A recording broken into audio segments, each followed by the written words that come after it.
I'm Daniel. I'm Jay-Z. And this is Just My DIY.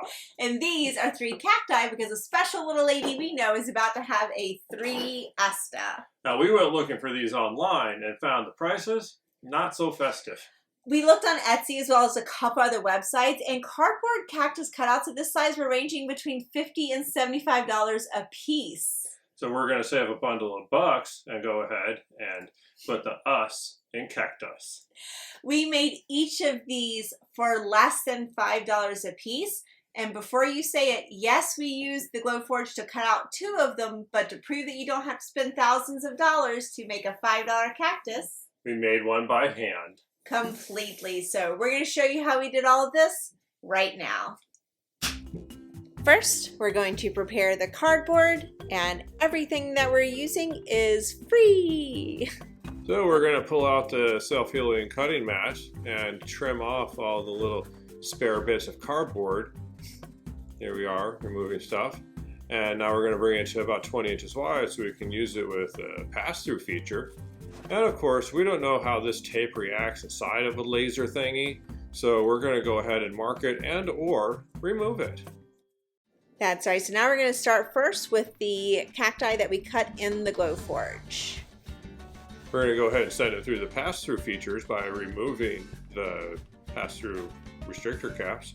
Also known as the Pro Shields. And once that cardboard's done there, we're going to go into the program. And first thing we're going to do is refresh that bed image and then go and set our material. This is equivalent to 1/8 inch corrugated cardboard, so we select that. And now since we're Glowforge Premium members, we're going to go into their library and select a cacti image. That's a nice looking cacti. I think we'll name it IKEA.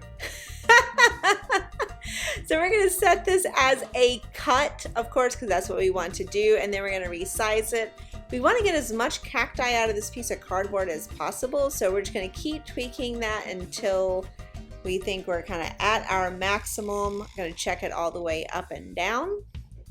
And then once we're ready, we are going to flip this upside down so we can start with the widest part of the cut. That way, if anything gets off, we'll know that the widest part is already done. Last thing we need to do is go up to the menu and say that this is a Pro pass-through project. So it will know that this will be multi-steps. So check it one more time, go to click print, and it's going to be really fast because it is cardboard. So once we get the glowy light, we push it and it zooms right along. Of course, like she said, it is pass-through, so the second it's done with this little tidbit, it's going to take some pictures. So you gotta wait a few minutes. This is how it looks when it's taking pictures. So just sit there and wait until the screen tells you to shift the material forward. Now we're going to shift the material forward. About 8 inches. Like that.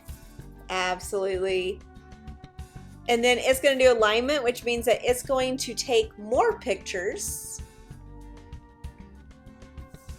And then it will show you on screen where it thinks that alignment is. And if it looks good, you would click continue and let it go. So we do this a couple of times throughout this cut, but we're not going to show all these steps each time. Just know that every time you have to move it forward, it goes through all of those steps. But luckily, these last couple of cuts are very quick. Just a quick note, when we pull the cardboard forward, and we do this with all of our pass-through projects, once it's out of that back slot, we really like to make sure that it's supported on the front side. So we use our adjustable husky table to make that happen. We love using our Glowforge so much. If you're on the market for one, don't forget there is a referral code in the description that'll give you up to $500 off your own machine. So we go through all the cuts. I think it was 4 in total because we had that one little line at the end. And there you have a cardboard cactus cutout. Now we're going to go ahead and do the second one. It's relatively the same process, just different design. So that's cacti number 2, and now we're going to head into cacti number 3, which is the hand cut cacti. We needed a bowl for it, so we picked a random consistent shape out of our garage and made that the planter. Neither one of us are artists, so we're really just winging this here, and we're going to end up painting this, so it doesn't really matter how many sketch lines we have. The Sharpie just made it easier to see, and that's what we liked working with, but use whatever works best for you. And when you're finally happy with the shapes you've constructed, we pull out that self-healing cutting mat again, and we pull out the X-Acto blade, and we do some surgical work. Cardboard surgery. So as it goes along, we are going to just remove some larger chunks just so they don't get in our way. This allows our artistic freedom to flow more freely. Okay, we'll go with that.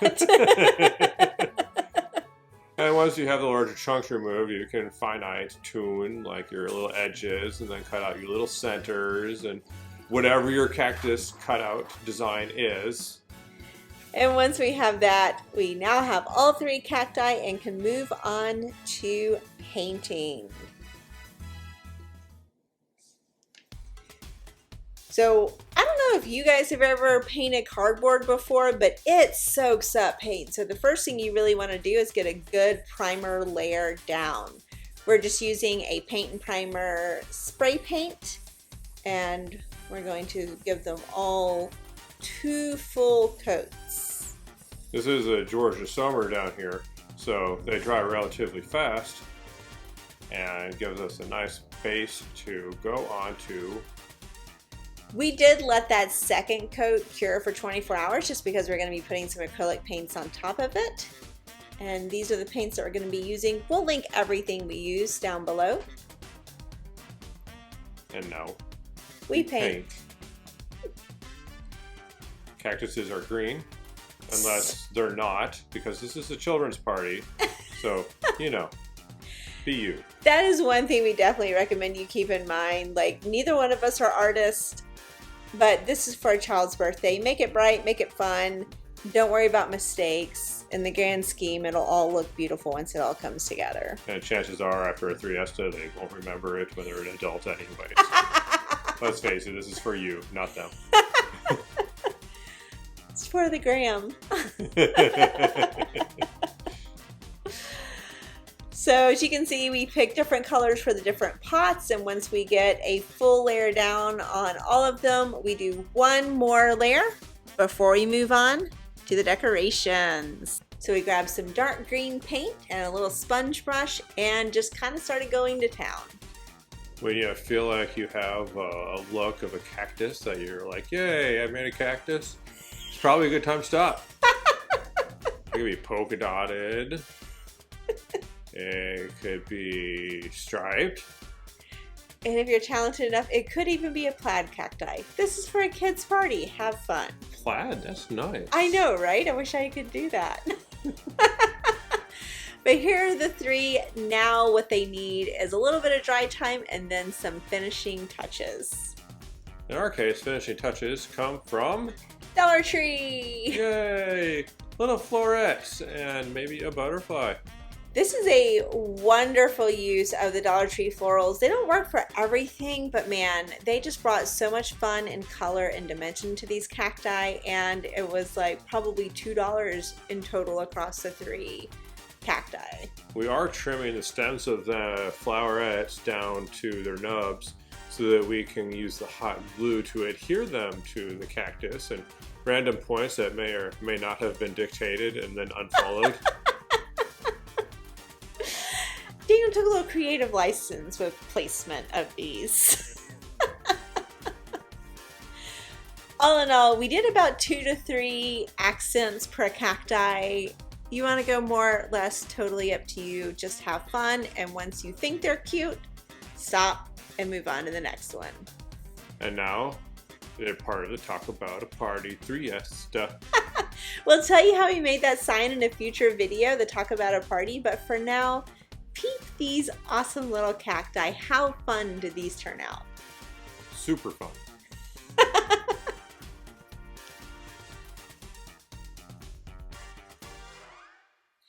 See, whether you have an X-Acto or a Glowforge, you too can make some adorable cactus cutouts. If you had fun following along, then click the like button, subscribe, ring the bell. Of course, if you have any Cactus Cutout comments to quip at us, then use it in the comment line. And of course, everything that we use to do this is listed down below.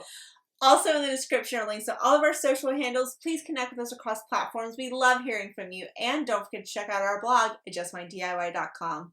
Thanks for watching. Yeah, I know. It starts with a Q. I know.